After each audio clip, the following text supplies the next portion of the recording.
ಪುಣ್ಯಾತ್ಮರೇ, ಬಸವಣ್ಣನವರ ಒಂದು ವಚನವನ್ನು ಆಧಾರವಾಗಿಟ್ಟುಕೊಂಡು ನಮ್ಮ ಯಥಾಮತಿಗೆ ನಿಲುಕಿದಷ್ಟು ಇವತ್ತು ಚಿಂತನೆ ಮಾಡ್ತಾ ಇದ್ದೇವೆ. ಆ ವಚನ ಯಾವುದು ಅಂತ ಕೇಳಿದರೆ, ಆ ವಚನ ಹೀಗದಲ್ಲ: ದಯವಿಲ್ಲದ ಧರ್ಮವು ಅದಾವುದಯ್ಯ, ದಯವಿಲ್ಲದ ಧರ್ಮವು ಅದಾವುದಯ್ಯ, ದಯವಿರಬೇಕು ಸಕಲ ಪ್ರಾಣಿಗಳಲ್ಲಿ, ದಯವೇ ಧರ್ಮದ ಮೂಲವಯ್ಯ, ಕೂಡಲ ಸಂಗಯ್ಯ ನಂತಲ್ಲದೊಲ್ಲನಯ್ಯ ಅಂತ ಬಹಳ ಸುಂದರವಾಗಿ ಒಂದು ವಚನವನ್ನು ನಮಗೆ ಹೇಳಿದರು. ಈ ವಚನದಲ್ಲಿ 4 ಮಾತುಗಳು ಬರ್ತವೆ. ಒಂದು ಮಾತು ಯಾವುದು ಅಂತ ಕೇಳಿದರೆ, ದಯವಿಲ್ಲದ ಧರ್ಮವು ಅದಾವುದಯ್ಯ ಅಂತ ಒಂದು, ದಯವಿರಬೇಕು ಸಕಲ ಪ್ರಾಣಿಗಳಲ್ಲಿ ಅನ್ನುವುದೊಂದು, ದಯವೇ ಧರ್ಮದ ಮೂಲವಯ್ಯ ಅನ್ನುವುದೊಂದು, ಆಮೇಲೆ ಕೂಡಲ ಸಂಗಯ್ಯ ನಂತಲ್ಲದೊಲ್ಲನಯ್ಯ ಅನ್ನೋದೊಂದು. 4 ಮಾತುಗಳು ಈ ವಚನದಲ್ಲಿ ನಾವು ಕಾಣ್ತೀವಿ. ಅದರಲ್ಲಿ ಪ್ರಥಮ ವಾಕ್ಯ ಯಾವುದು ಅಂತ ಕೇಳಿದರೆ, ದಯವಿಲ್ಲದ ಧರ್ಮವು ಅದಾವುದಯ್ಯ, ಅಥವಾ ದಯವಿಲ್ಲದ ಧರ್ಮವು ಅದೇವುದಯ್ಯ ಅಂತಂದ್ರು. ಅಂದ್ರೆ ಯಾವ ಧರ್ಮದಲ್ಲಿ ದಯಾನ ಇಲ್ಲೋ ಆ ಧರ್ಮದಿಂದ ಏನಪ್ಪ ಪ್ರಯೋಜನ ಜಗತ್ತಿಗೆ? ದಯಾ ಇಲ್ಲದಂಥ ಧರ್ಮ ಅದು ಧರ್ಮವೇ ಅಲ್ಲ. ಅಂಥ ಧರ್ಮದಿಂದ, ದಯಾಹೀನವಾಗಿರುವಂಥ ಧರ್ಮದಿಂದ ಜಗತ್ತಿಗೆ, ಜಗತ್ತಿನ ಜನರಿಗೆ ಪ್ರಯೋಜನವೂ ಇಲ್ಲ.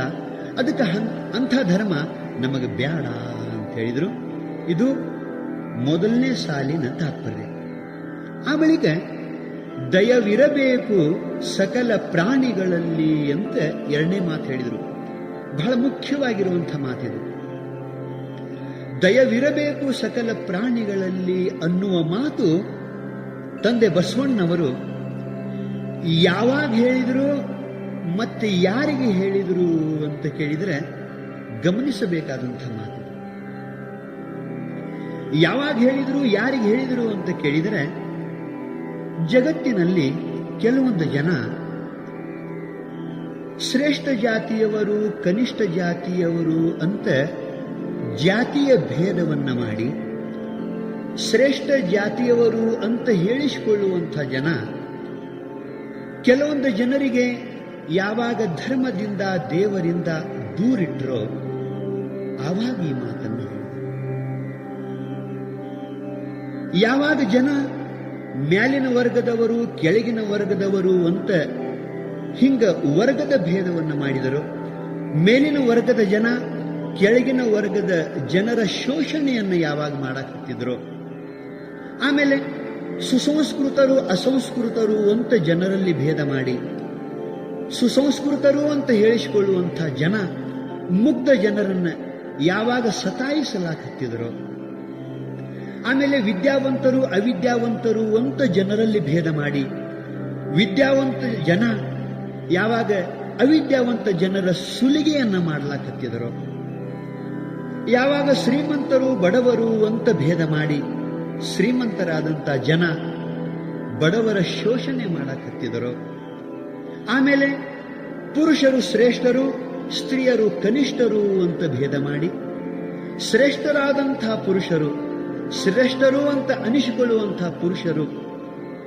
ಯಾವಾಗ ಸ್ತ್ರೀಯರನ್ನ ಕಾಡ್ಲಾಕತ್ತಿದರು, ಧರ್ಮದಿಂದ, ದೇವರಿಂದ ಅವ್ರನ್ನ ದೂರಿಟ್ರು, ಧರ್ಮದಿಂದ ಅವರನ್ನ ಯಾವಾಗ ಕಡೆಗಣಿಸಿದರೋ ಆವಾಗ ಈ ಮಾತನ್ನು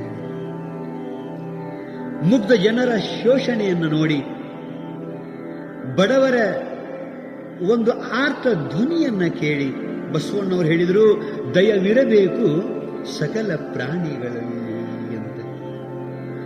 ಇಷ್ಟೆಲ್ಲ ಹೇಳಿದರೂ ಕೂಡ ಈ ಜಾತೀಯತೆ ಅನ್ನೋದು ಹೋಗಲಿಲ್ಲ.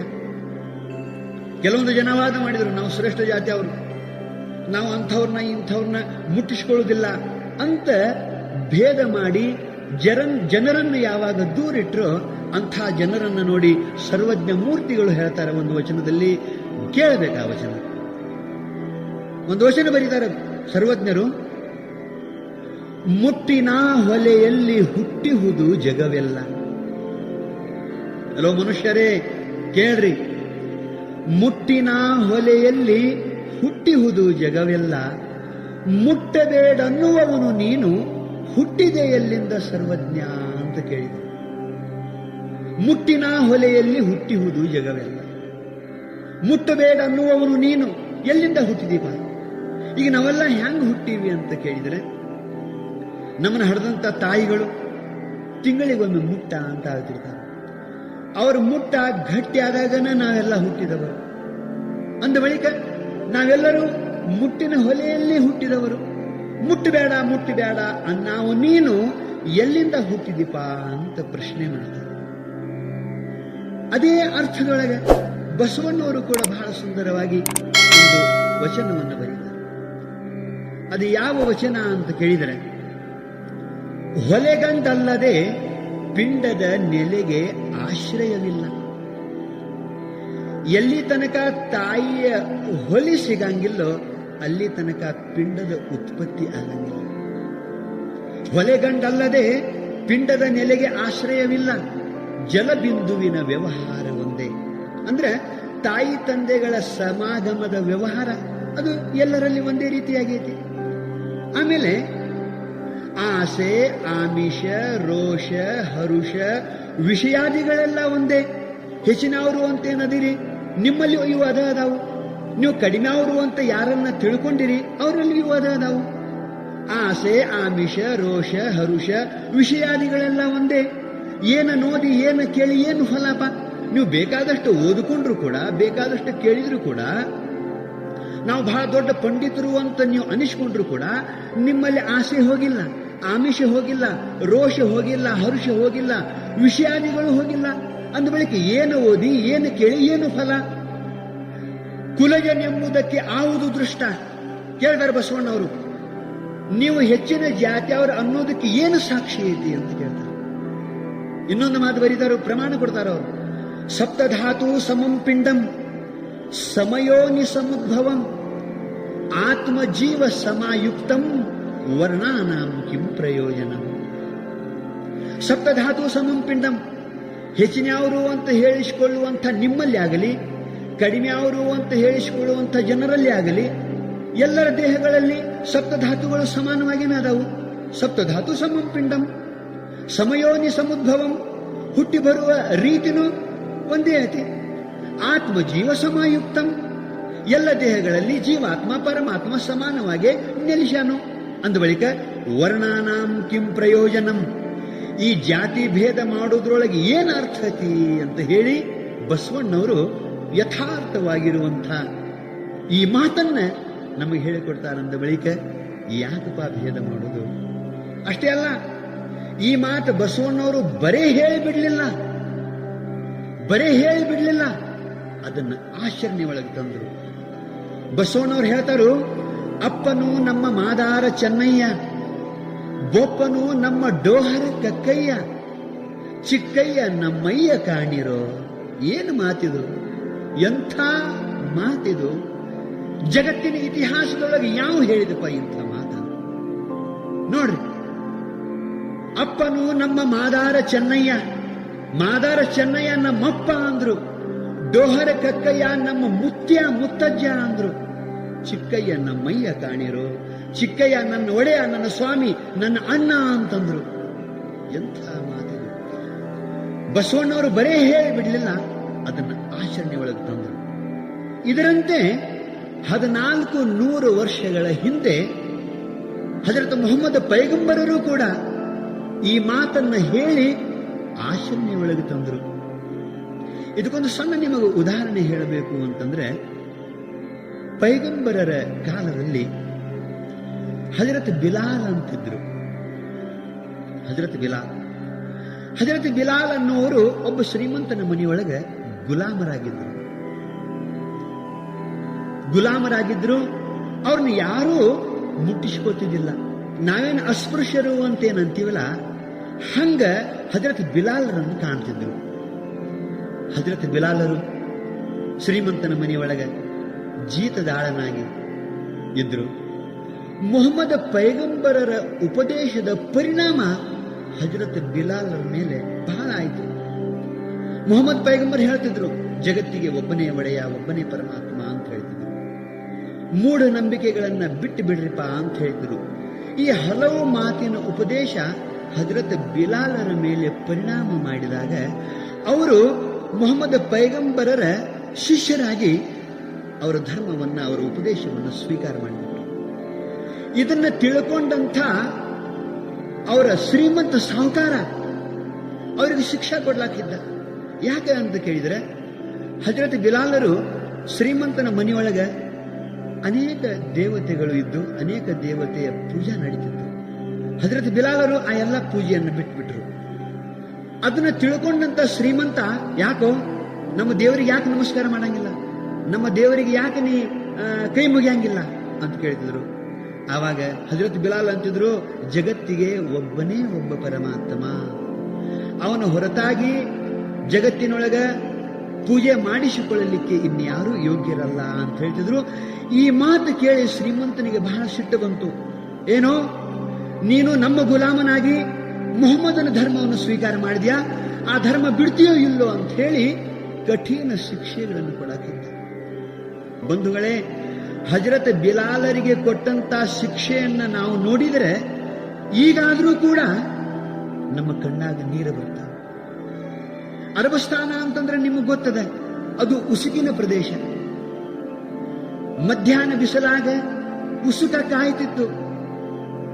ಆ ಹಜರತ್ ಬಿಲಾಲರ ಸಾಹುಕಾರ ಶ್ರೀಮಂತ ಮಾಲಿಕ್ ಏನ್ ಮಾಡ್ತಿದ್ದ ಅಂತ ಕೇಳಿದ್ರೆ, ಈ ಹಜರತ್ ಬಿಲಾಲರಿಗೆ ಶಿಕ್ಷಾ ಕೊಡಬೇಕಂತ ಹೇಳಿ ಕಾದಂತ ಉಸುಕಿನ ಮ್ಯಾಲ ಮಲಗಿಸ್ತಿದ್ದ.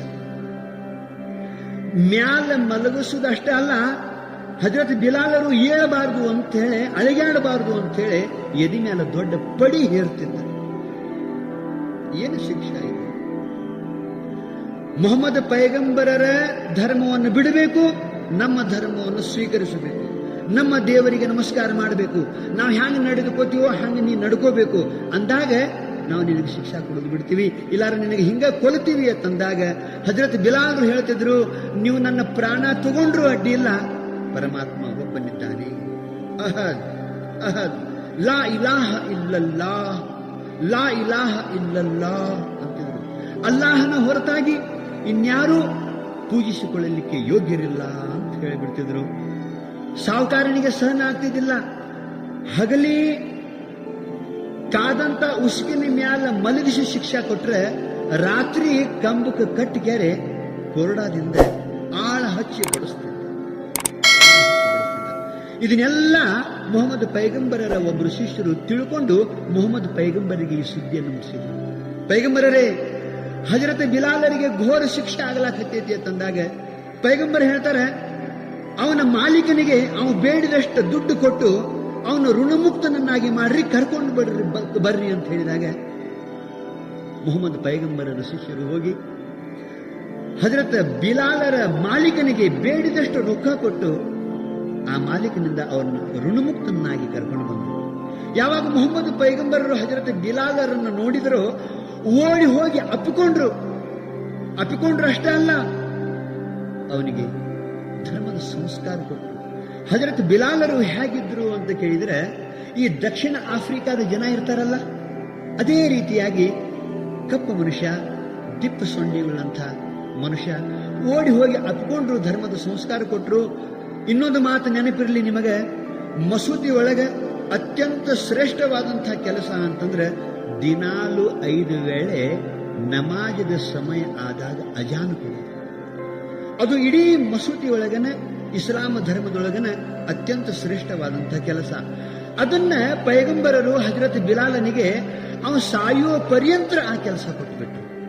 ಅಂದ ಬಳಿಕ ಹಿಂದುಳಿದವರನ್ನ ಓಡಿ ಹೋಗಿ ಅಪ್ಪಿಕೊಂಡು ಉದ್ಧಾರ ಮಾಡಿದವರು ಮೊಹಮ್ಮದ್ ಪೈಗಂಬರರು. ಅದರಂತೆ ಬಸವಣ್ಣವರು ಕೂಡ ದೀನರ ದಲಿತರ ಉದ್ಧಾರ ಮಾಡಿದರು. ಅಷ್ಟೇ ಅಲ್ಲ, ಅದಕ್ಕೆ ಕೇಳಿದ್ರು ಅವರು, ವರ್ಣಾನಾಂ ಕಿಂ ಪ್ರಯೋಜನಂ, ಈ ವರ್ಣಗಳ ಭೇದ ಮಾಡುವುದರೊಳಗೆ ಏನು ಅರ್ಥತಿ ಅಂತ ಕೇಳಿದರು.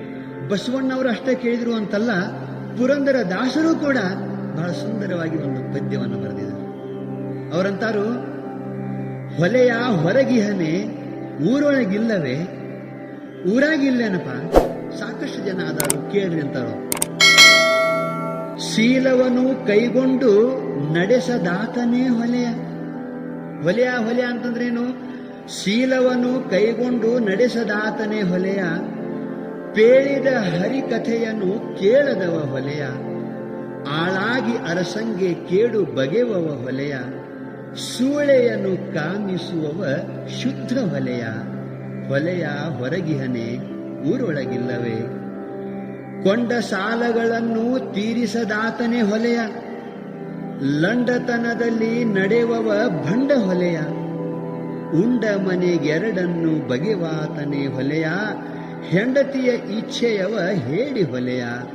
ಹೊಲೆಯ ಹೊರಗಿಹನೆ ಊರೊಳಗಿಲ್ಲವೇ, ಇದ್ದಾಗ ದಾನ ಧರ್ಮ ಮಾಡದವ ಹೊಲೆಯ, ಇದ್ದಾಗ ದಾನ ಧರ್ಮ ಮಾಡದವ ಹೊಲೆಯ, ಮದ್ದಿಕ್ಕಿ ಕೊಲ್ಲುವವ ಮಾರಿ ಹೊಲೆಯ, ಬದ್ಧವಾದ ನಯನುಡಿಯೂ ಇಲ್ಲದಾತನೇ ಹೊಲೆಯ, ಶುದ್ಧತಾನೆಂಬಾತ ಶುಂಠ ಹೊಲೆಯ. ಹೊಲೆಯ ಹೊರಗಿಹನೆ ಊರೊಳಗಿಲ್ಲವೇ, ಆಸೆ ಮಾತನು ಕೊಟ್ಟು ಭಾಷೆ ತಪ್ಪುವವ ಹೊಲೆಯ, ಲೇಸು ಉಪಕಾರಗಳ ಮಾಡದವ ಹೊಲೆಯ, ಮೋಸದಲ್ಲಿ ಜೀವನವ ಮುನಿದು ಕೆಡಿಸುವವ ಹೊಲೆಯ, ಹುಸಿಯ ಬೊಗಳುವನೊಬ್ಬ ಹುಚ್ಚ ಹೊಲೆಯ. ಹೊಲೆಯ ಹೊರಗಿಹನೆ ಊರೊಳಗಿಲ್ಲವೇ, ಅರಿತು ಆಚಾರವನ್ನು ನಡೆಸದಾತನೇ ಹೊಲೆಯ, ಪರಸತಿಗೆ ಅಳುಕಿದವ ಪಾಪಿ ಹೊಲೆಯ, ಗುರು ಹಿರಿಯರನ್ನು ಕಂಡು ನಮಿಸದಾತನೇ ಹೊಲೆಯ, ಪುರಂದರ ವಿಠಲನ ನೆನೆಯದವ ಹೊಲೆಯ. ಹೊಲೆಯ ಹೊರಗಿಹನೆ ಊರೊಳಗಿಲ್ಲವೇ ಅಂತ ಹೇಳಿ, ಎನ್ನಾತ್ಮೀಯ ಬಂಧುಗಳೇ, ಈ ವರ್ಣಾಶ್ರಮದ ಭೇದವನ್ನ ಪುರಂದರದಾಸರು ಕೂಡ ತೆಗೆದು ಹಾಕಿದರು, ಪದ್ಯದೊಳಗ ಹಾಡಿ ಹೇಳಿದರು. ಆದ್ದರಿಂದ ಈ ವರ್ಣಾಶ್ರಮದ ಭೇದ ಮಾಡುವುದರಲ್ಲಿ ಏನರ್ಥ, ಇದೊಂದು. ಇನ್ನ ಬಸವಣ್ಣವರು ಹೇಳಿರುವಂಥ ಈ ಮಾತ ಅಂದ್ರೆ ದಯವಿರಬೇಕು ಸಕಲ ಪ್ರಾಣಿಗಳಲ್ಲಿ ಅಂತೇನಂದ್ರಲ್ಲ, ಈ ಮಾತ ನಮ್ಮಲ್ಲಿ ಅಳವಡಬೇಕಾಗಿತ್ತಂದ್ರೆ, ಎಲ್ಲರ ಮೇಲೆ ನಮ್ಮಲ್ಲಿ ದಯ ಹುಟ್ಟಬೇಕಾಗಿತ್ತಂದ್ರೆ, ಎಲ್ಲಿವರೆಗೆ ನಮ್ಮಲ್ಲಿ ಮಾನವೀಯ ದೃಷ್ಟಿ ಬರುವುದಿಲ್ಲವೋ, ಎಲ್ಲಿವರೆಗೆ ನಮ್ಮಲ್ಲಿ ಭಗವತ್ ಭಾವದ ದೃಷ್ಟಿ ಬರುವುದಿಲ್ಲವೋ, ಅಲ್ಲಿ ತನಕ ನಮ್ಮಲ್ಲಿ ದಯ ಹುಟ್ಟಲಕ್ಕೆ ಸಾಧ್ಯ ಇಲ್ಲ. ಇನ್ನು ಮಾನವೀಯ ದೃಷ್ಟಿ ಅಂದ್ರೆ ಏನ್ರಿ ಅಂತ ಕೇಳಿದ್ರೆ, ಬಸವಣ್ಣವರೇ ಹೇಳ್ತಾರೆ. ಇಟ್ಟು ಚಂದ ಒಂದು ವಚನ ಬರೀತಾರೆ ಅವರು. ಕೂಡಲ ಸಂಗಯ್ಯ ಕೇಳು, ಇವನಾರವ ಇವನಾರವ ಇವನಾರವ ಎಂದೆನಿಸದಿರಯ್ಯ, ಇವನಾರವ ಇವನಾರವ ಇವನಾರವ ಎಂದೆನಿಸದಿರಯ್ಯ, ಇವ ನಮ್ಮವ ಇವ ನಮ್ಮವ ಇವ ನಮ್ಮವ ಎಂದೆನಿಸಯ್ಯ. ಕೂಡಲ ಸಂಗಮ ದೇವ ನಿಮ್ಮ ಮನೆಯ ಮಗನೆಂದೆನಿಸಯ್ಯ ಅಂತಂದ್ರು. ಎಂಥ ಮಾತಿದು. ಅವರಂತಾರು, ಯಾರೇ ನನ್ನ ಎದುರಿಗೆ ಬರಲಿ, ಇವತ್ತು ಯಾರೇ ನನ್ನ ಎದುರಿಗೆ ಬಂದು ನಿಂದಿರಲಿ, ಇವು ಯಾರ ಪೈಕಿ, ಇವು ಯಾವ ಧರ್ಮದವ, ಇವು ಯಾವ ಜಾತಿಯವ, ಇವು ಯಾವ ಸಂಪ್ರದಾಯದವ ಅಂತ ಕೇಳುವ ಬುದ್ಧಿ ನನ್ನಲ್ಲಿ ಕೊಡಬೇಡಪ್ಪ ಅಂತ. ಇವನಾರವ ಇವನಾರವ ಇವನಾರವ ಎಂದೆನಿಸದಿರಯ್ಯ. ಇವತ್ತು ಯಾರೇ ನನ್ನ ಎದುರಿಗೆ ಬಂದು ನಿಲ್ಲಿ, ಇವು ನಮ್ಮವ ಇವು ನಮ್ಮವ ಇವ ನಮ್ಮವ ಎಂದೆನಿಸಯ್ಯ. ಇಂಥ ಭಾವ ನನಗೆ ಕೊಡು ಅಂತಂದ್ರು. ಅಷ್ಟೇ ಅಲ್ಲ, ಇನ್ನೊಂದು ಮಾತು ಬರೀತಾರೆ, ನಿಮ್ಮ ಮಹಾಮನೆಯ ಮಗನೆಂದೆನಿಸಯ್ಯ ಅಂತಂದ್ರು. ಪರಮಾತ್ಮನ ಮಹಾಮನೆ ಅಂತಂದ್ರೆ ಯಾವುದು? ಈ ಜಗತ್ತು. ಕೂಡಲ ಸಂಗಯ್ಯ ನಿಮ್ಮ ಮಹಾಮನೆಯ ಮಗನೆಂದೆನಿಸಯ್ಯ. ಈ ಮಹಾಮನೆಯೊಳಗೆ ಹುಟ್ಟಿರುವವರೆಲ್ಲರೂ ಪರಮಾತ್ಮ ನಿನ್ನ ಮಕ್ಕಳು ಅನ್ನುವ ಬುದ್ಧಿ ನನಗೆ ಕೊಡು ಅಂತ ಬೇಡಿಕೊಂಡ್ರು ಬಸವಣ್ಣ. ಇದು ಮಾನವೀಯ ದೃಷ್ಟಿ. ಇದರಂತೆ ಮೊಹಮ್ಮದ್ ಪೈಗಂಬರರು ಕೂಡ ಒಂದು ಹದೀಸ್ದೊಳಗೆ ಒಂದು ಮಾತನ್ನು ಬರೀತಾರೆ. ಅದರ ಅರ್ಥ ಏನು ಅಂತ ಕೇಳಿದ್ರೆ, ಓ ಮನುಷ್ಯರೇ ಕೇಳಿರಿ, ನಿಮ್ಮ ದೇವರೂ ಒಬ್ಬನೇ, ನಿಮ್ಮ ತಂದೆಯಾದ ಆದಮನು ಒಬ್ಬನೇ. ನಿಮ್ಮ ದೇವರೂ ಒಬ್ಬನೇ, ನಿಮ್ಮ ತಂದೆಯಾದ ಆದಮನು ಒಬ್ಬನೇ ಅಂತಂದಾಗ ನೀವು ಎಲ್ಲರೂ ಸರಿ ಸಮಾನರೇ ಹೊರತು ಇದರಲ್ಲಿ ಯಾರು ಹೆಚ್ಚಿನವರಲ್ಲ, ಯಾರು ಕಡಿಮೆಯವರಲ್ಲ ಅಂತ ಹೇಳಿದರು. ಮತ್ತೊಂದು ಮಾತು ಬರೀತಾರೆ, ಅರ್ಬ ಸ್ಥಾನದಲ್ಲಿ ಇರುವವರಾಗಲಿ, ಬೇರೆ ಸ್ಥಾನದಲ್ಲಿ ಇರುವವರಾಗಲಿ, ಕರಿಯರಾಗಲಿ ಬಿಳಿಯರಾಗಲಿ, ಶ್ರೀಮಂತರಾಗಲಿ ಬಡವರಾಗಲಿ, ವಿದ್ಯಾವಂತರಾಗಲಿ ಅವಿದ್ಯಾವಂತರಾಗಲಿ, ಅಧಿಕಾರಿಗಳಾಗಲಿ ಅನಧಿಕಾರಿಗಳಾಗಲಿ, ನಿಮ್ಮಲ್ಲಿ ಯಾರು ಹೆಚ್ಚಿನವರಲ್ಲ, ಯಾರು ಕಡಿಮೆಯವರಲ್ಲ ಅಂತಂದ್ರು. ಈ ಮೊಹಮ್ಮದ್ ಪೈಗಂಬರ್ ಮಾತು ನಮ್ಮಲ್ಲಿ ಯಾವಾಗ ಆಚರಣೆಯಲ್ಲಿ ಬರ್ತದನೋ, ಬಸವಣ್ಣವರ ವಚನ ನಮ್ಮಲ್ಲಿ ಯಾವಾಗ ಆಚರಣೆಯಲ್ಲಿ ಬರ್ತದನೋ, ಆವಾಗ ನಮ್ಮಲ್ಲೇ ಮಾನವೀಯ ದೃಷ್ಟಿ ಅನ್ನೋದು ಬರ್ತದೆ. ಈ ಮಾನವೀಯ ದೃಷ್ಟಿ ಬಗ್ಗೆ ಇನ್ನೊಂದು ವಚನವನ್ನ ನಾವು ನೋಡಬೇಕು. ಬಸವಣ್ಣವರು ಬರೀತಾರೆ, ದಾಸಿ ಪುತ್ರನಾಗಲಿ ವೇಶ್ಯಾಪುತ್ರನಾಗಲಿ, ಎಂಥ ಮಾತ್ರ ಇದು, ದಾಸಿ ಪುತ್ರನಾಗಲಿ ವೇಶ್ಯಾಪುತ್ರನಾಗಲಿ ಶಿವದೀಕ್ಷೆಯಾದ ಬಳಿಕ ಸಾಕ್ಷಾತ್ ಶಿವನೆಂದು ವಂದಿಸಿ ಪೂಜಿಸಿ ಪಾದೋದಕ ಪ್ರಸಾದವ ಕೊಂಬುದೇ ಯೋಗ್ಯವು. ಹೀಗಲ್ಲದೆ ಉದಾಸೀನವ ಮಾಡಿ ಬಿಡುವವರಿಗೆ ಪಂಚಮಹಾಪಾತಕ ನರಕ ಕಾಣ ಕೂಡಲ ಸಂಗಮ ದೇವ ಅಂತಂದ್ರು. ಏನು ಮಾತ್ರ ಇದು? ಅವರಂತಾರು, ದಾಸಿ ಪುತ್ರನಾಗಲಿ ವೇಶ್ಯಾಪುತ್ರನಾಗಲಿ ನಿಮ್ಮಲ್ಲಿ ಬಂದು ಸಂಸ್ಕಾರ ತಗೊಳ್ಳೋಕ್ಕಿಂತ ಮೊದಲು ಇವತ್ತು ಯಾರೇ ಇರಲಿ, ದಾಸಿ ಪುತ್ರನಿರಲಿ ವೇಶ್ಯಾಪುತ್ರನಿರಲಿ, ಇವತ್ತು ಎಂಥ ಪಾಪಗಳನ್ನು ಮಾಡಿದ ಪಾಪಿ ಇರಲಿ, ಶಿವದೀಕ್ಷೆಯಾದ ಬಳಿಕ ಧರ್ಮದ ಸಂಸ್ಕಾರವನ್ನ ಅವ ಪಡ್ಕೊಂಡ ಬಳಿಕ ಸಾಕ್ಷಾತ್ ಶಿವನು ಅಂತ ತಿಳ್ಕೋಬೇಕಂತ. ಅಷ್ಟೇ ಅಲ್ಲ, ಸಾಕ್ಷಾತ್ ಶಿವನೆಂದು ವಂದಿಸಿ ಪೂಜಿಸಿ ಪಾದೋದಕ ಪ್ರಸಾದ ತಗೋಬೇಕು ಅಂತಾರವ್ರು. ಹೀಗಲ್ಲದೆ ಉದಾಸೀನ ಮಾಡಿದ್ರೆ, ಇವು ಕಡಿಮೆ ಜಾತಿ ಅವದಾನು, ಸಂಸ್ಕಾರ ತಗೊಂಡ್ರೇನು, ದೀಕ್ಷಾ ತಗೊಂಡ್ರೇನು, ಇವು ನಮ್ಮ ಪೈಕಿ ಅಲ್ಲ ಅಂತ ಉದಾಸೀನ ಮಾಡಿದ್ರೆ ಪಂಚ ಮಹಾಪಾತಕ ನರಕ ಕಾಣ ಕೂಡಲ ಸಂಗಮ ದೇವ ಅಂದ್ರು. ಇದಕ್ಕಂತಾರು ಮಾನವೀಯ ದೃಷ್ಟಿ ಅಂತ. ಇಂಥ ಮಾನವೀಯ ದೃಷ್ಟಿ ನಮ್ಮಲ್ಲಿ ಎಲ್ಲಿ ತನಕ ಬರುವುದಿಲ್ಲವೋ ಅಲ್ಲಿ ತನಕ ನಮ್ಮಲ್ಲಿ ಕರುಣಾ ದಯಾ ಹುಟ್ಟಲಿಕ್ಕೆ ಸಾಧ್ಯ ಇಲ್ಲ. ಇನ್ನೊಂದು ಮಾತ, ಮಾನವೀಯ ದೃಷ್ಟಿಯಂತೆ ನಮ್ಮ ಧರ್ಮಶಾಸ್ತ್ರಗಳು ಹೇಳುವಂಥ ಭಗವದ್ ದೃಷ್ಟಿಯನ್ನು ನಾವು ಬೆಳೆಸ್ಕೋಬೇಕು. ಏನ್ರಿ ಭಗವದ್ ದೃಷ್ಟಿ ನಮ್ಮಲ್ಲಿ ಬೆಳೆಸ್ಕೋಬೇಕು. ಭಗವದ್ ದೃಷ್ಟಿ ಅಂತಂದ್ರೆ ನಿಮಗೆ ಒಂದು ಮಾತು ಹೇಳ್ತೀನಿ ಕೇಳ್ರಿ. ಶ್ರೀಮದ್ ಭಗವದ್ಗೀತೆಯಲ್ಲಿ ಶ್ರೀಕೃಷ್ಣ ಪರಮಾತ್ಮ ಹೇಳ್ತಾನೆ, ಆ ಮಾತು ನಾವು ಯಾಕೆ ಮರ್ತೀಪ? ಪರಮಾತ್ಮ ಹೇಳ್ತಾನೋ, ಮಮೈವಾಂಶೋ ಜೀವಲೋಕೆ ಜೀವಭೂತ ಸನಾತನ. ಅಂದ್ರೆ ಈ ಲೋಕದಲ್ಲಿ ಇರುವ ಸಕಲ ಜೀವಿಗಳು ನನ್ನ ವಂಶರು, ನನ್ನ ಅಂಶರು, ನನ್ನ ಸ್ವರೂಪರು ಅಂತ ಹೇಳ್ತಾರೆ. ಜಗತ್ತಿನೊಳಗಿರುವಂತಹ ಸಕಲ ಜೀವಿಗಳು ನನ್ನ ಅಂಶರು ಅಂತಂದ್ರು, ನನ್ನ ಸ್ವರೂಪರು ಅಂತ ಪರಮಾತ್ಮ ಹೇಳಿದ. ಈ ಮಾತ ನಾವು ತಿಳ್ಕೊಂಡು ಅದೇ ಭಾವ ಬೆಳೆಸಿಕೊಂಡ್ರೆ ನಮ್ಮಲ್ಲಿ ದಯ ಯಾಕೆ ಹುಟ್ಟೆ ಹುಡ್ತದೆ. ಕುರಾನದಲ್ಲಿಯೂ ಕೂಡ ಈ ಮಾತು ಬಂತು, ಏ ಸಾರಿ ಮಖ್ಲೂಕ್, ಏ ಸಾರಿ ದುನಿಯಾ ಅಲ್ಲಾಹ್ಗೆ ನೂರ್ ಸೆ ಬನಿ ಹೇ. ಈ ಎಲ್ಲ ಜಗತ್ತು, ಈ ಎಲ್ಲ ಜೀವಿಗಳು ಪರಮಾತ್ಮನ ಸ್ವರೂಪದಿಂದ ಹುಟ್ಟಿದವರು ಅಂತ ಕುರಾನದಲ್ಲಿ ಈ ಮಾತು ಬರ್ತದೆ. ಶರಣರು ಹೇಳಿದ್ರು, ಬಸವಣ್ಣವರು ಹೇಳಿದ್ರು, ಎತ್ತೆತ್ತ ನೋಡಿದ ತತ್ತ ನೀನೇ ದೇವ. ಇಂಥ ದೃಷ್ಟಿ ನಾವು ಬೆಳೆಸ್ಕೋಬೇಕು. ದೇವರ ದಾಸವೇನವರು ಹೇಳ್ತಾರ್ರಿ, ಮಣಿಗಣ ಸೂತ್ರದಂತೆ ತ್ರಿನಯನ ನೀ ಇಪ್ಪೇಯ. ಈ ಮುತ್ತಿನ ಹಾರಿನೊಳಗ ಒಂದು ದಾರಿ ಇರ್ತದೆ ನೋಡ್ರಿ. ನೀವು ಅನೇಕ ಮುತ್ತುಗಳಿರ್ತಾವ, ಆ ಮುತ್ತುಗಳಲ್ಲಿ ಪೋಣಿಸಿರುವಂತ ಒಂದು ದಾರಿ ಇರ್ತದೆ. ಹೆಂಗೋ ಆ ಉದಾಹರಣೆ ಕೊಡ್ತಾರ ಅವರು. ಮಣಿಗಣ ಸೂತ್ರದಂತೆ ತ್ರಿನಯನ ನೀ ಇಪ್ಪೇಯ. ಆ ಅನೇಕ ಮಣಿಗಳಲ್ಲಿ ದಾರಿ ಹೆಂಗಿರ್ತೈತೋ ಹಂಗ ಅನೇಕ ದೇಹಗಳಲ್ಲಿ ಅನುಸೂತವಾಗಿರುವಂತ ಪರಮಾತ್ಮ ನೀವೊಬ್ಬನೇ ಅದೀಪ, ನೀನೇ ಅದೀಪ ಅಂತ ಹೇಳುವ ಸಲುವಾಗಿ ಮಣಿಗಣ ಸೂತ್ರದಂತೆ ತ್ರಿನಯನ ನೀಪೇಯ. ಎಣಿಸುವಡೆ ತನು ಭಿನ್ನ, ಆತ್ಮನೊಬ್ಬನೇ, ಪರಮಾತ್ಮನೊಬ್ಬನೇ. ಎಣಿಸುವಡೆ ತನು ಭಿನ್ನ, ದೇಹಗಳು ಅನೇಕ ಕಾಣ್ತಾವ, ಆ ದೇಹಗಳಲ್ಲಿ ಇರುವಂತ ಪರಮಾತ್ಮ ಮಾತ್ರ ಒಬ್ಬನೇ.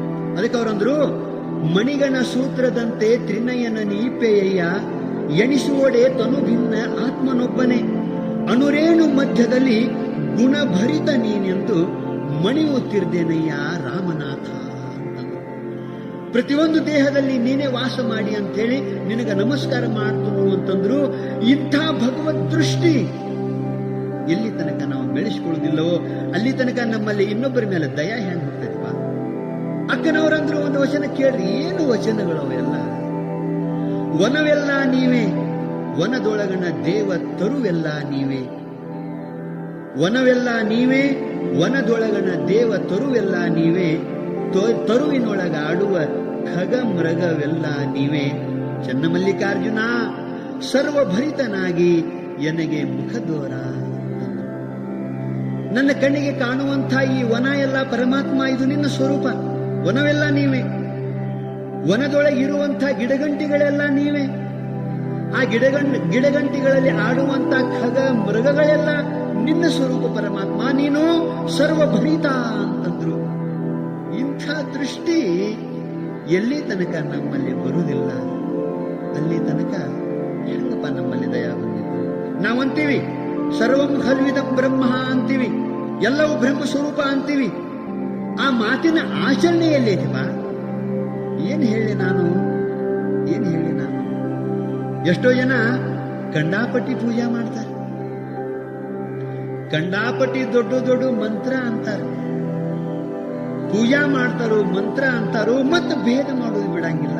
ನಾನಂತೂ ಕಲ್ಲಾಗ ದೇವರನ್ನ ಕಂಡವರು, ಕಟಿಯಾಗ ದೇವರನ್ನ ಕಂಡವರು, ಕಲ್ಲಾಗ ದೇವರನ್ನ ಕಂಡು ಪೂಜಾ ಮಾಡಿದವರು, ಕಟಿಯಾಗ ದೇವರನ್ನ ಕಂಡು ಪೂಜಾ ಮಾಡಿದವರು, ಬೆಳ್ಳಿ ಬಂಗಾರ ಕೆಬ್ಬಣದ ಮೂರ್ತಿಗಳಲ್ಲಿ ದೇವರನ್ನ ಕಂಡವರು, ಪಶು ಪಕ್ಷಾದಿಗಳಲ್ಲಿ ದೇವರನ್ನ ಕಂಡವರು, ದನ ಕರಗಳಲ್ಲಿ ದೇವರನ್ನ ಕಂಡವರು, ಭೂಮಿಯಲ್ಲಿ, ನೀರಲ್ಲಿ, ಗಾಳಿಯಲ್ಲಿ, ಬೆಂಕಿಯಲ್ಲಿ, ಆಕಾಶದಲ್ಲಿ ದೇವರನ್ನ ಕಂಡ ಪೂಜೆ ಮಾಡಿದವರು. ಜನರಲ್ಲಿ ದೇವರನ್ನು ಯಾಕೆ ಕಾಣಾಕ ಬರಲಿಲ್ಲಪ್ಪ? ನಾವಂತೀವಿ ನಿಮಗ ಜನರಲ್ಲಿ ದೇವರನ್ನ ಯಾಕೆ ಕಾಣಾಕ ಬರಲಿಲ್ಲ? ಜನರನ್ನ ಪ್ರೀತಿಸಲಾಕ ಯಾಕೆ ಬರಲಿಲ್ಲಪ್ಪ? ಅದಕ್ಕಂದ್ರು ಬಸವಣ್ಣವರು ಕಲ್ಲ ನಾಗರ ಕಂಡರೆ ಹಾಲನೆರೆ ಎಂಬರು, ಕಲ್ಲ ನಾಗರ ಕಂಡರೆ ಹಾಲೆರೆ ಎಂಬರು, ದಿಟದ ನಾಗರ ಕಂಡರೆ ಕೊಲ್ಲು ಎಂಬರು, ಉಂಬ ಜಂಗಮ ಮನೆಗೆ ಬಂದರೆ ನಡೆ ನಡೆ ಎಂಬರು, ಉಣ್ಣದ ಲಿಂಗಕ್ಕೆ ಬೋನವ ಹಿಡಿದರು. ಇನ್ನೊಂದು ವಚನದಲ್ಲಿ ಬಸವಣ್ಣವರು ಬರೀತಾರೆ, ಎರೆದಡೆ ನೆನೆಯದು ಮರೆದಡೆ ಬಾಡದು, ಎರೆದಡೆ ನೆನೆಯದು ಮರೆದಡೆ ಬಾಡದು, ಹುರುಳಿಲ್ಲ ಹುರುಳಿಲ್ಲ ಲಿಂಗಾರ್ಚನೆ. ಕೂಡಲ ಸಂಗಮ ದೇವ ಜಂಗಮ ಕೆರೆದರೆ ಸ್ಥಾವರ ನೆನೆಯಿತ್ತು ಅಂತಂದ್ರು. ಈಗ ಲಿಂಗದ ಮ್ಯಾಲ ನಾವು ಹಾಲು ಸುರಿತಿರ್ತೀವಿ, ತುಪ್ಪ ಸುರಿತಿರ್ತೀವಿ, ನೀರ ಸುರಿತಿರ್ತೀವಿ, ಎರಿತಿರ್ತೀವಿ. ಬಸವಣ್ಣವರಂತಾರು ಲಿಂಗ ಎರೆದಡೆ ನೆನೆಯದು, ಅದೇನ್ ನೆನೆಯಂಗಿಲ್ಲ, ಮರೆದಡೆ ಬಾಡದು. ನಾವು ಪೂಜೆ ಮಾಡೋದು ಬಿಟ್ರೆ ಲಿಂಗ ಏನಾರ ಬಾಡ್ತತೇನೋ? ಬಾಡಂಗಿಲ್ಲ. ಅಂದ ಬಳಿಕ ಹುರುಳಿಲ್ಲ ಹುರುಳಿಲ್ಲ ಲಿಂಗಾರ್ಚನೆ. ಯಾವಾಗ ಭಗವತ್ ಸ್ವರೂಪರಾದಂಥ ಜನರನ್ನ ಕಡೆಗಣಿಸಿ ಇಂಥ ಯಾವ ಸ್ಥಾವರ ಪೂಜೆ ಮಾಡಿದರೆ ಹುರುಳಿಲ್ಲ ಹುರುಳಿಲ್ಲ ಲಿಂಗಾರ್ಚನೆ. ಕೂಡಲ ಸಂಗಮ ದೇವ ಜಂಗಮ ಕೆರೆದರೆ, ದೀನ ದಲಿತರಿಗೆ ಎರೆದರೆ ಸ್ಥಾವರ ನೆನೆಯಿತ್ತು ಅಂತಂದ್ರು. ಇಂಥ ಮಾತ ಎಲ್ಲಿ ತನಕ ನಮ್ಮ ಆಚರಣೆಯಲ್ಲಿ ಬರುವುದಿಲ್ಲವೋ, ಇಂಥ ಮಾತಿನಿಂದ ನಮ್ಮಲ್ಲಿ ಸರ್ವತ್ರ ಭಗವದ್ ದೃಷ್ಟಿ ಎಲ್ಲಿ ತನಕ ಬರುವುದಿಲ್ಲವೋ ಅಲ್ಲಿ ತನಕ ನಮ್ಮಲ್ಲಿ ದಯ ಹುಟ್ಟಲಿಕ್ಕೆ ಸಾಧ್ಯ ಇಲ್ಲ. ಅದಕ್ಕೆ ಈ ಎಲ್ಲ ಮಾತುಗಳನ್ನು ಅಳವಡಿಸಿಕೊಂಡು ಏನಂದ್ರೆ ಬಸವಣ್ಣವರು, ದಯವಿರಬೇಕು ಸಕಲ ಪ್ರಾಣಿಗಳಲ್ಲಿ ಅಂತಂದ್ರು. ಇನ್ನು ಮೂರನೇ ಮಾತು, ಎನ್ನ ಆತ್ಮೀಯ ಬಂಧುಗಳೇ, ಈ ವಚನದ ಮೂರನೇ ಸಾಲು ಯಾವುದು ಅಂತ ಕೇಳಿದ್ರೆ, ದಯವೇ ಧರ್ಮದ ಮೂಲವಯ್ಯ ಅಂತಂದ್ರು. ಬಸವಣ್ಣವರು ಈ ಮಾತಿನಲ್ಲಿ ಧರ್ಮದ ಲಕ್ಷಣವನ್ನು ಮಾಡ್ತಾ ಇದ್ದಾರೆ. ಅಂದ್ರೆ ದಯವೇ ಧರ್ಮದ ಮೂಲ ಸ್ವರೂಪ ಅಂತ. ದಯ ಅಂದ್ರನ ಧರ್ಮ, ಧರ್ಮ ಅಂದ್ರನ ದಯ. ದಯ ಇರಲಿಲ್ಲ ಅಂತಂದ್ರೆ ಅದು ಧರ್ಮವೇ ಅಲ್ಲ, ಧರ್ಮ ಇರಲಿಲ್ಲ ಅಂತಂದ್ರೆ ಅದು ದಯಾನ ಅಲ್ಲ. ಅದಕ್ಕೆ ದಯವೇ ಧರ್ಮದ ಮೂಲವಯ್ಯ ಅಂತಂದರು. ಈ ಮಾತನ್ನ ನಿಜಗುಂಡ್ರು ಕೂಡ ಹೇಳಿದರು. ಕರುಣದಿಂದ ಅತಿಶಯವ ಧರ್ಮವುಂಟೆ, ಕರುಣೆಕ್ಕಿಂತಲೂ ದಯಾದಕ್ಕಿಂತಲೂ ಹೆಚ್ಚಿನ ಧರ್ಮ ಇನ್ನೊಂದು ಅದೇನಪ್ಪ, ಇಲ್ಲವೇ ಇಲ್ಲ ಅಂತ ಶ್ರೀಮನ್ ನಿಜಗುಂಡ ಶಿವಯೋಗಿಗಳು ಹೇಳಿದರು.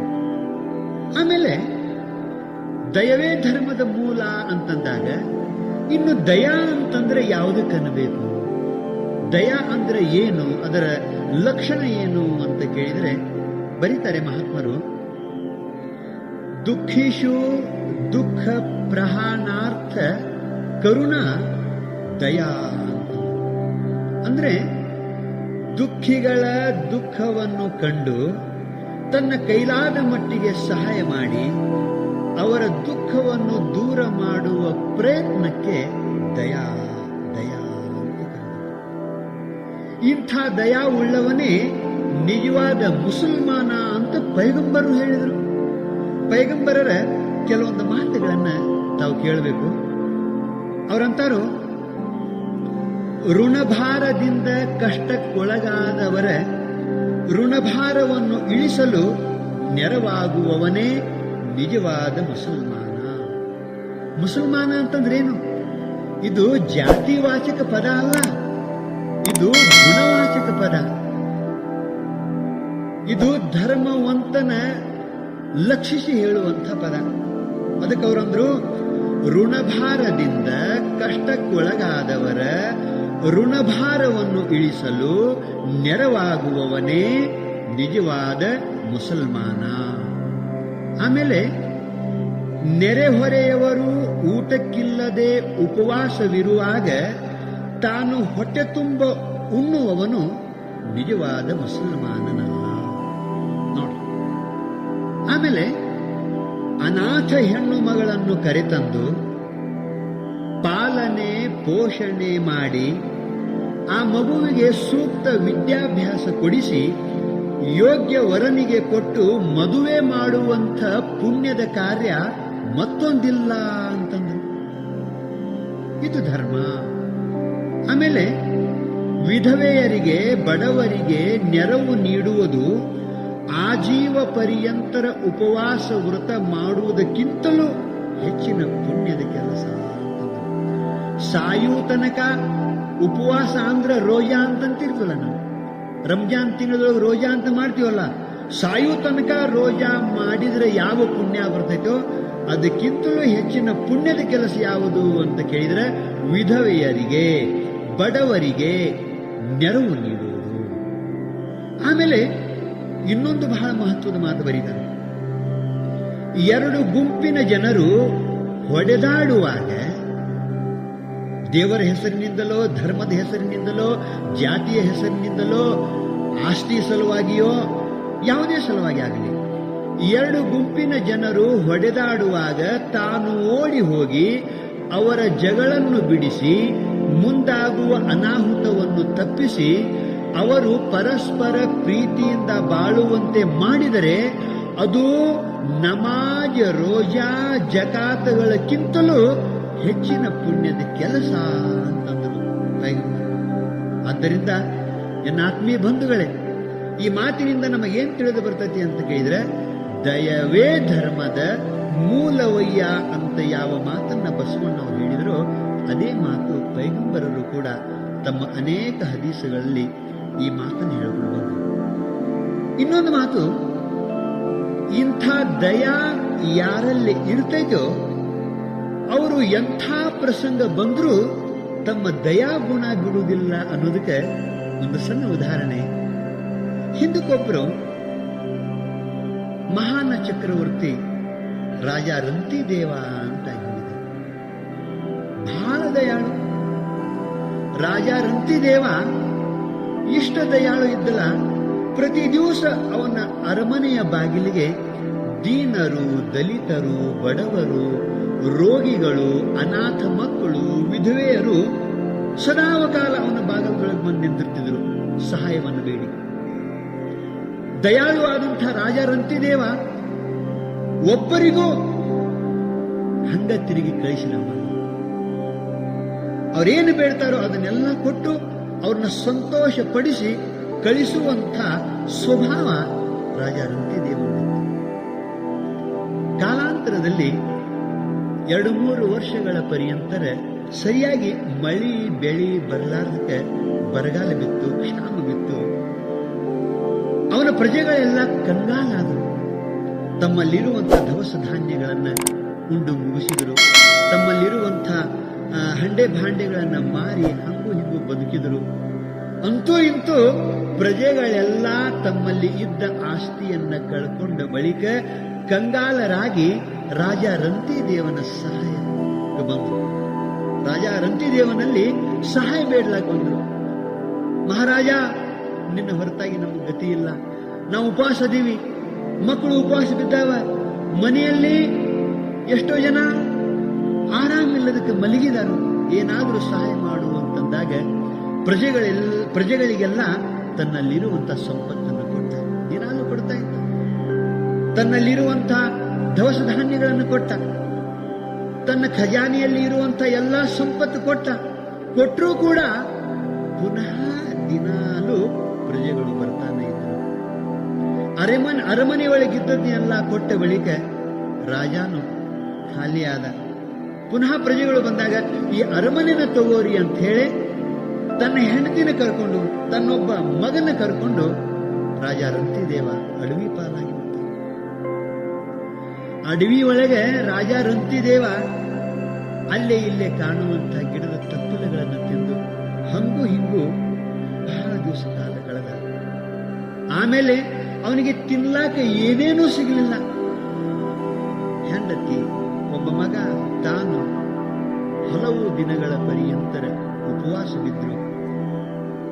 ಅಂಥ ಸಮಯದಲ್ಲಿ ಒಬ್ಬ ಪುಣ್ಯಾತ್ಮ 3 ರೊಟ್ಟಿ ತಗೊಂಡು ಅದರಾಗ ಸ್ವಲ್ಪ ಖಾರ ಎಣ್ಣೆ ಕಾಯಿ ಪಲ್ಯ ಹಚ್ಚಿಕೊಂಡು ಒಂದು ನೀರಿನ ಮಗಿ ತಂದು, ತಗೋರಪ್ಪ ಇದನ್ನು ನೀವೆಲ್ಲರೂ ಕೂಡಿ ಪ್ರಸಾದ ಮಾಡ್ರಿಪ್ಪ ಅಂತ ಕೊಟ್ಟು ಹೋದ ಬಳಿಕ 3 ಮಂದಿಗೆ ಹೋದಂತ ಜೀವ ತಿರುಗಿ ಬಂದಾಗಾತು.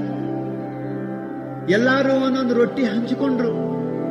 ಇನ್ನು ಆ ರೊಟ್ಟಿ ತಿಂದಕ್ಕೆ ಸಂತೋಷ ಪಡಬೇಕು ಅಂತ ಹೇಳಿ ಆ ಕೈಯಾಗ ರೊಟ್ಟಿ ತಗೊಂಡು ಇನ್ನು ಉಣಬೇಕು ಅನ್ನುವುದರೊಳಗನೆ ರಾಜ ರಂತಿದೇವನ ಕಣ್ಣಾಗ ನೀರು ಹರಿಲಾಗ್ತಿತ್ತು. ಇದನ್ನು ನೋಡಿದಂಥ ಅವನ ಹೆಂಡತಿ ಮಹಾರಾಣಿ ಅಂತಾಳು, ಏನ್ರಿ ಸ್ವಾಮಿ, ನೀವು ಅಳಾಕತ್ತೀರಿ? ದಿನಾಲೂ ಅರಮನೆಯೊಳಗ ಮೃಷ್ಟಾನ್ನ ಊಟ ಮಾಡೋರು, ಇವತ್ತ ಕಟಕ ರೊಟ್ಟಿ ಖಾರ ಎಣ್ಣೆ ತಿನ್ನೋದು ಬಂತಲ್ಲ ಅಂತ ತಿಳಿದು ನೀವು ಅಳ್ತೀರಿ ಅಂತ ಕೇಳಿದಾಗ, ಮಹಾರಾಣಿ, ನಾನು ಕಟಕ ರೊಟ್ಟಿ ಖಾರ ಎಣ್ಣೆ ತಿನ್ನೋದು ಬಂತಲ್ಲ ಅಂತ ಅಳಾಕತ್ತಿಲ್ಲ. ನಾನು ಅರಮನೆಯೊಳಗಿದ್ದಾಗ ದಿನಾಲೂ ಊಟ ಮಾಡುವಾಗ ಒಬ್ಬ ಅತಿಥಿಗಳನ್ನ, ಒಬ್ಬ ಮಹಾತ್ಮರನ್ನ ಕರ್ಕೊಂಡು ಊಟ ಮಾಡ್ತಿದ್ನಿ. ಇವತ್ತ ಅವರು ಇಲ್ಲದ ಊಟ ಮಾಡೋದು ಪ್ರಸಂಗ ಬಂತಲ್ಲ ಅಂತ ನಾನು ಅಳಾಕತ್ತೇನೆ ಹೊರತು ಕಟಕ ರೊಟ್ಟಿ ಸಲುವಾಗಿ ಅಳಾಕತ್ತಿಲ್ಲ ಅಂತ ಹೇಳಿ ಇನ್ನೇನು ಪರಮಾತ್ಮನ ಸ್ಮರಣೆ ಮಾಡ್ಕೋತ ಊಟ ಮಾಡಬೇಕನ್ನುವುದರೊಳಗೆ ಒಬ್ಬ ಮನುಷ್ಯ ಓಡಿ ಬಂದ.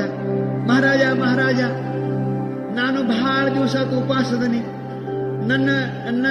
ನನಗೆ ಸಾಯುವಂಥ ಸಂಕಟ ಆಗ್ಲಾಗ್ತೈತಿ, ನನಗೇನಾದ್ರೂ ಊಟಕ್ಕೆ ಕೊಡು ಅಂತಂದಾಗ ಈ ಮಾತು ಕೇಳು ತಡ ಇಲ್ಲದೇನೆ ರಾಜ ರಂತಿದೇವ ತನ್ನ ಕೈಯಾಗಿರುವಂಥ ಒಂದು ರೊಟ್ಟಿ ಕೊಟ್ಟು ಬಿಟ್ಟ.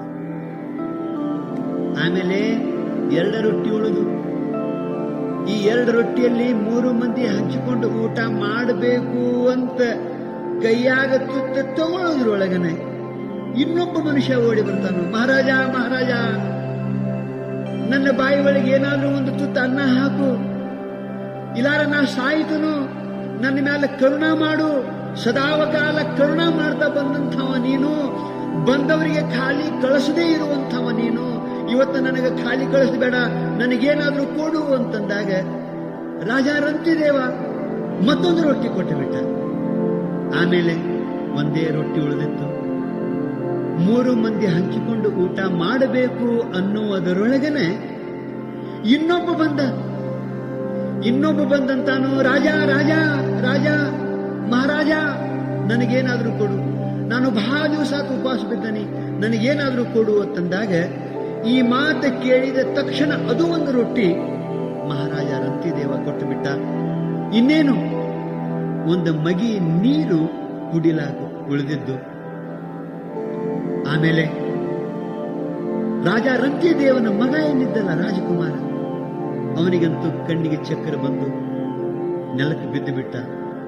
ಇನ್ನೇನಪ್ಪ, ಮಗುವಿನ ಪ್ರಾಣ ಹೋಗತೈತಿ ಅನ್ನೋ ಸಂದರ್ಭದೊಳಗ ಸ್ವಲ್ಪ ನೀರಾರ ಹಾಕಬೇಕು ಅವನ ಬಾಯಾಗ ಅಂತ ನೀರ ಹಾಕಲಾಕ ಹತ್ತಿದ್ರು, ಇನ್ನೊಬ್ಬ ಓಡಿ ಬಂದ 3-4 ನಾಯಿಗಳನ್ನು ತಗೊಂಡು, ಮಹಾರಾಜ ಮಹಾರಾಜ, ನಾನು ನೀರಿಲ್ಲದ ಸಾಯಕತ್ತೀನಿ, ನನಗೆ ಸ್ವಲ್ಪ ನೀರು ಕೊಡು, ನನ್ನ ನಾಯಿಗಳಿಗೆ ಸ್ವಲ್ಪ ನೀರು ಕೊಡು ಅಂತಂದಾಗ ರಾಜಕುಮಾರ್ ಹೇಳ್ತಾನೋ, ಯಪ್ಪ ನನಗೆ ಕುಡಿಸಬೇಕನ್ನುವಂಥ ನೀರ ಆ ಪುಣ್ಯಾತ್ಮನಿಗೆ ಕೊಟ್ಟು ಬಿಡಪ್ಪ. ನೀರು ಕೊಟ್ಟು ಬಿಟ್ರು. ಆವಾಗ ಮಹಾರಾಜನ ಕಣ್ಣಾಗ ನೀರು ಹೋಗ್ತಾ ಇದ್ದು. ರಾಜಕುಮಾರ್ ಅಂತಾನು, ಅಪ್ಪ ಅಳಬೇಡ, ನಾ ನೀರಿಲ್ದ ಸಾಯ್ತನಲ್ಲ ಅಂತ ನೀನು ನೆನೆಸ್ಕೊಂಡು ಅಳಬೇಡ. ನೋಡು, ನಾ ಹೆಂಗಿದ್ರು ಸಾಯವನ ಇದ್ನಿ, ನೀರು ಕುಡಿದು ಸಾಯುವುಕ್ಕಿಂತಲೂ ಇನ್ನೊಬ್ಬರಿಗೆ ನೀರು ಕೊಟ್ಟು ಅವರ ಜೀವ ಉಳಿಸೋದು ಯೋಗ್ಯ ಅಲ್ಲನೇಪ್ಪ.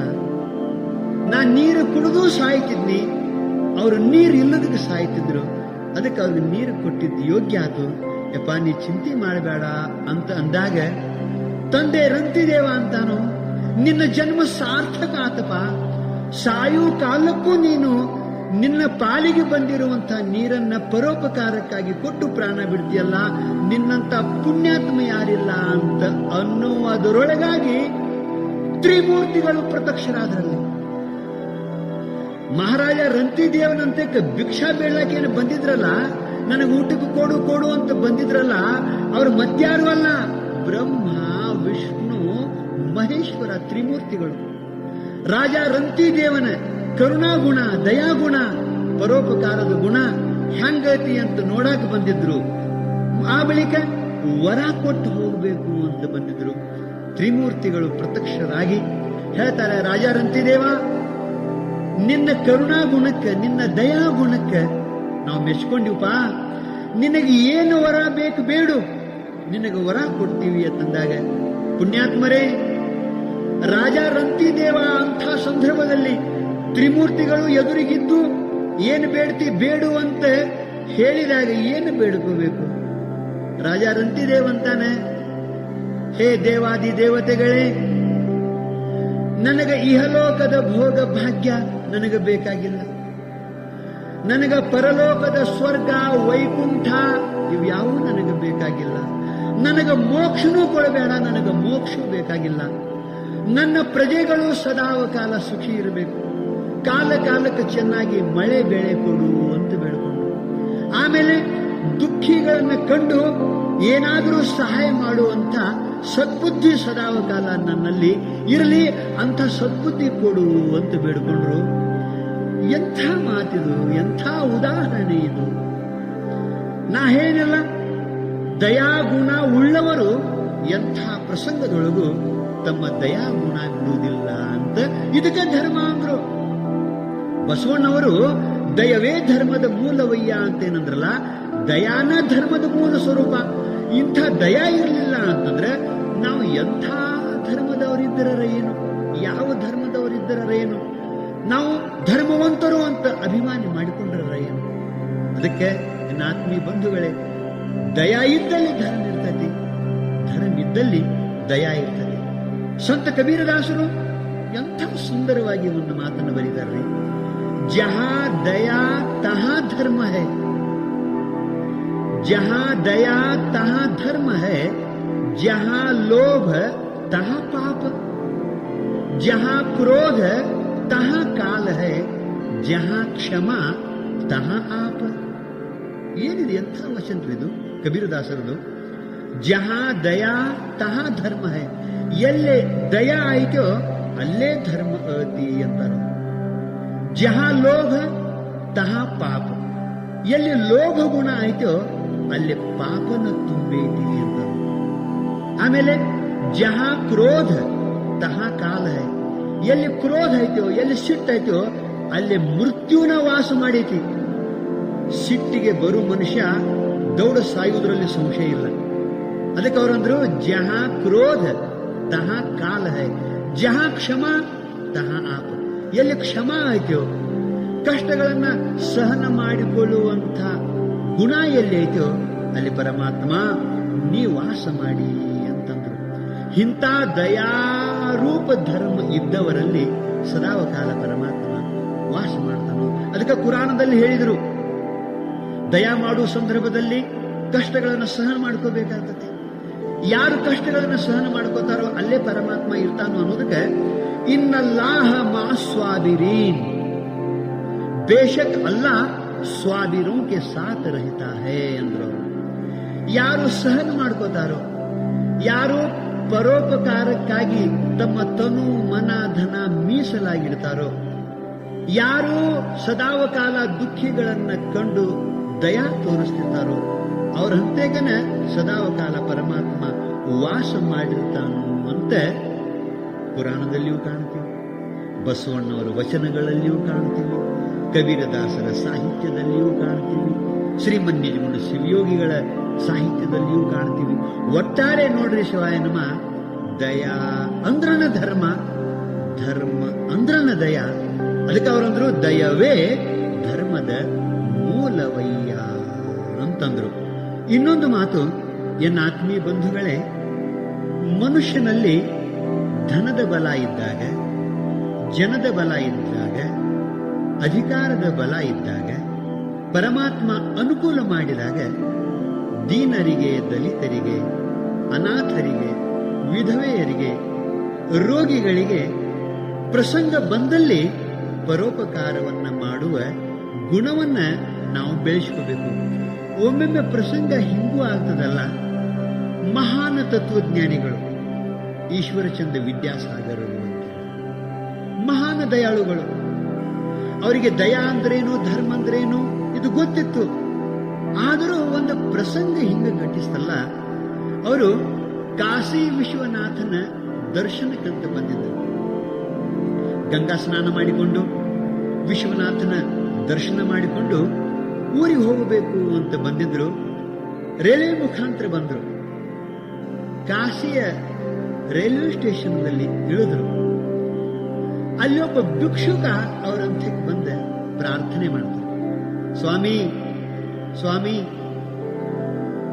ನಾನು ಸಾಯುವ ಪರಿಸ್ಥಿತಿ ಒಳಗದನಿ, ನನಗೇನಾದರೂ ಸ್ವಲ್ಪ ದಾನ ಮಾಡ್ರಿ, ನಾ ಸ್ವಲ್ಪ ಏನಾದರೂ ಬ್ರೆಡ್ ಬಾಜಿ ತಿಂತನ್ರಿ, ನಾ ಸ್ವಲ್ಪ ಏನಾದರೂ ಚಾ ಕುಡಿತನ್ರಿ, ನನಗೇನಾದರೂ ಸ್ವಾಮಿ ದಾನ ಮಾಡ್ರಿ, ದಯಾ ಮಾಡ್ರಿ, ನನ್ನ ಮ್ಯಾಲ ಕೃಪಾ ತೋರರಿ ಅಂತ ಬಹಳ ವಿನಂತಿ ಮಾಡಿಕೊಂಡ. ಈಶ್ವರಚಂದ್ರ ವಿದ್ಯಾಸಾಗರರಿಗೆ ಅವನ ಮ್ಯಾಲ ಅಪಾರ ಕರುಣಾ ಬಂತು, ದಯಾ ಬಂತು. ಸದಾವಕಾಲ ದೀನರ ದಲಿತರ ಸೇವಾ ಮಾಡಿಕೊಂಡು ಬಂದವರು ಮಹಾನ ತತ್ವಜ್ಞಾನಿಗಳು. ಅವನಿಗೇನಾದರೂ ಕೊಡಬೇಕು ಅಂತ ತಮ್ಮ ಜೇಬಿನಲ್ಲಿ ಕೈ ಹಾಕಿದಾಗ ಬರೇ 100 ನೋಟಿದ್ದು, ಚಿಲ್ಲರ್ ಇರಲಿಲ್ಲ. ಅದಕ್ಕೆ ಅವರಂದ್ರು, ಅಯ್ಯೋ ಚಿಲ್ಲರಿಲ್ಲೋ ಮರಾಯ, छुट्टे नहीं है, ಚಿಲ್ಲರ್ ಇಲ್ಲ, ಏನ್ ಮಾಡ್ಲಿ ಅಂಥೇಳಿ ಅವರಿಗೆ ಆ ಭಿಕ್ಷುಕನ ಬಿಟ್ಟು ಹೋಗಾಕೂ ಆಗವಲ್ತು, 100 ನೋಟ್ ಕೊಡಾಕೂ ಆಗವಲ್ತು.